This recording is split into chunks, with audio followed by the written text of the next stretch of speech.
Next up, I would like to call Sarvesh Anna and his parents for sharing their experience. I met with CVK sir for the first time around the mid-10th. So I met with him, and till that time I didn't think of chemistry as a very logical subject. But then he explained to me he made me understand certain concepts that I always got it wrong, and he was very inspiring to me. His teaching was also very inspiring to me. He was a very positive person. So go to Coimbatore and I'll study there in Prepally, and that was how I came to the academy. And there I met Ullas sir and Vishal sir also.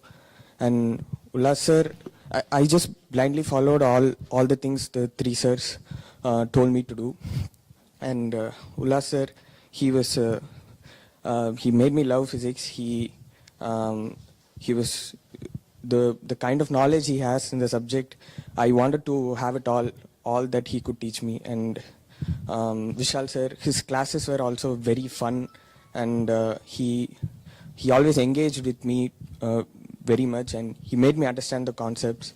And even when I was feeling low, I could talk with him. And and thank you all. Because of you three only, I am able to get this mark right now.